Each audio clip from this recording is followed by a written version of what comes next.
And we're back for another episode. In this episode, we're going to be leveling up our crafters from 10 to 20 and our gatherers from 10 to 25.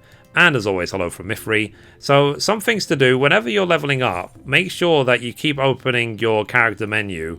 Click on here, recommended gear. Make sure you're always wearing your recommended gear, especially every time after you do a crafter quest or gatherer quest, because they might give you new items which will upgrade you.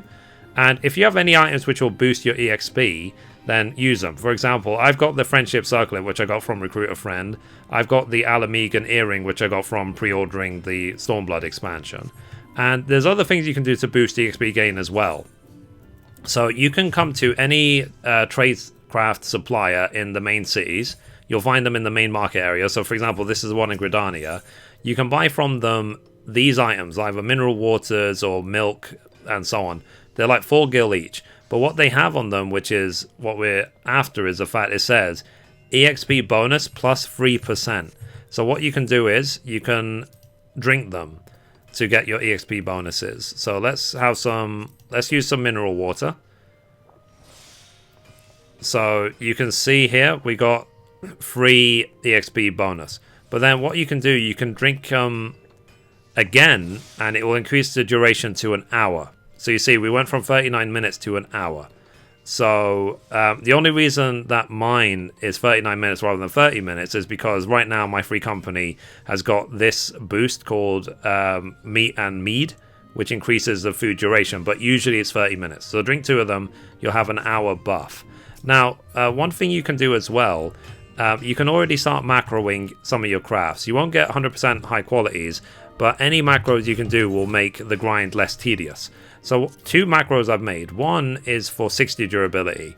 So for 60 durability, I've said in a quiet, steady hand, 2 basic touches, and then 4 basic syntheses. And then I put a steady hand in between after 5 moves to make sure that steady hand is always up, because steady hand increases the success rate by 20%. What the difference between weight 2 and weight 3, in case you're wondering why some of them say weight 2 and weight 3, is because weight 2 is used for self buffs. So for example, in a quiet, steady hand increases your power, but it doesn't do anything to the item. Whereas basic touch, basic synthesis actually affect the item. So for example, touch will increase the quality, synthesis will increase the progress. So that's the one I've done for 60 durability, and then the one I've done for 40 durability is a lot less. So because you have 40 durability, you have less moves. So you have inner quiet, steady hand, 2 basic touches, basic synthesis.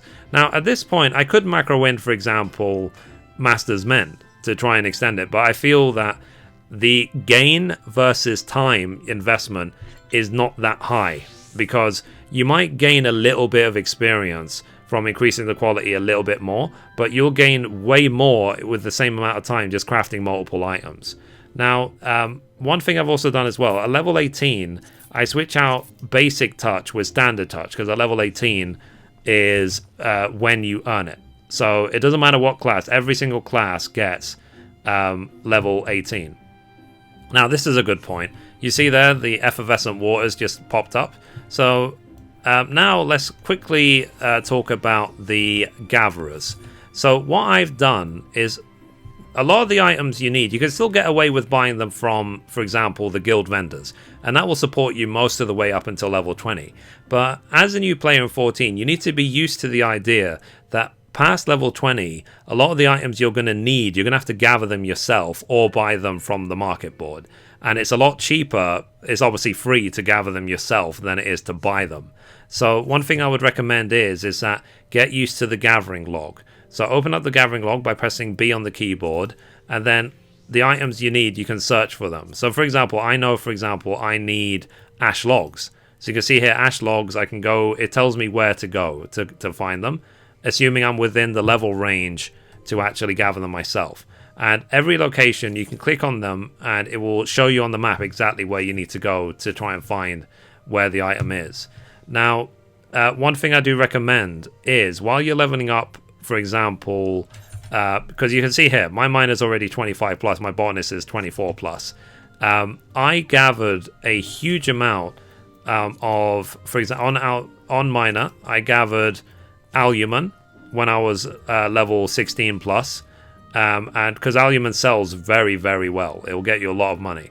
And at level 21 plus, I gathered and sold a ton of effervescent waters, which they sell really well, at least on my server and the servers I play on.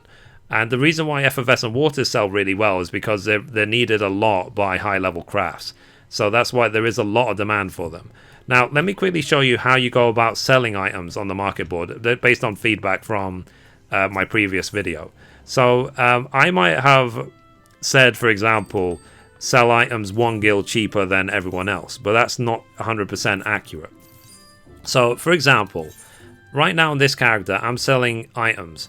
I'm selling some effervescent waters and some Alumon, which I mentioned because I gathered loads of them when I was leveling miner. Now, the difference is, if you go to here, adjust price, and then look at the price history, you can see that people, for example, are selling loads and loads of effervescent waters, and it probably will be in the case on your server. People are selling hundreds, stacks 99, 99, 99, 99, 99.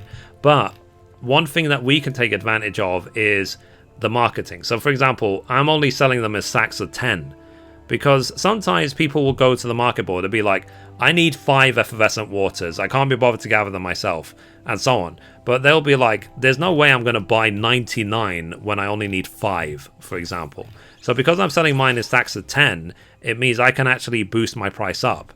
So because I can see no one else is selling small stacks, like the cheapest one is 499, I've boosted mine all the way up to 800 gil each, and you can see that even with it being so much more expensive than some of these items, people still want to go ahead and buy it because they can buy my 10 for 8,000, or they can buy 47 for 20,000.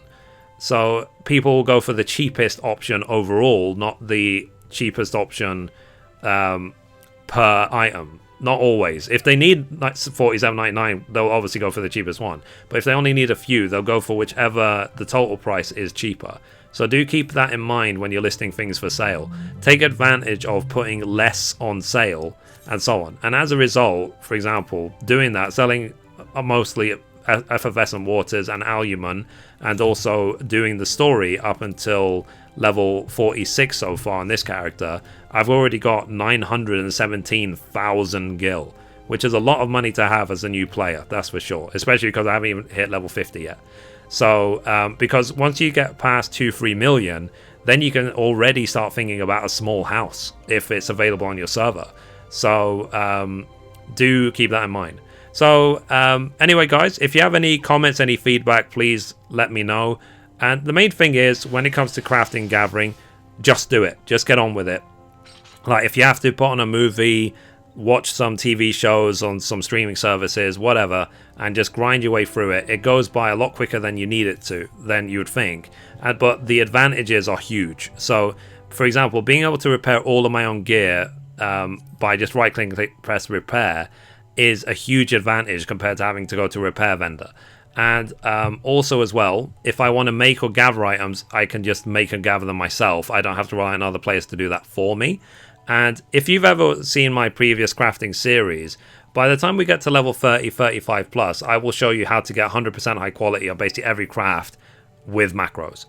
So yeah. So that's basically it for now. I'll keep proceeding with this until I'm about level 20 with all crafts and 25 plus with the crafters and gatherers. Then in the next video in this series, we will do 20 to 30 crafters and then 25 maybe to 30 on gatherers. So that's it. So anyway guys, if you like this video, remember to give it a thumbs up. You can watch a random video there, you can watch the latest upload down there, or you can click down here to subscribe. I'll see you in the next video guys. Bye bye.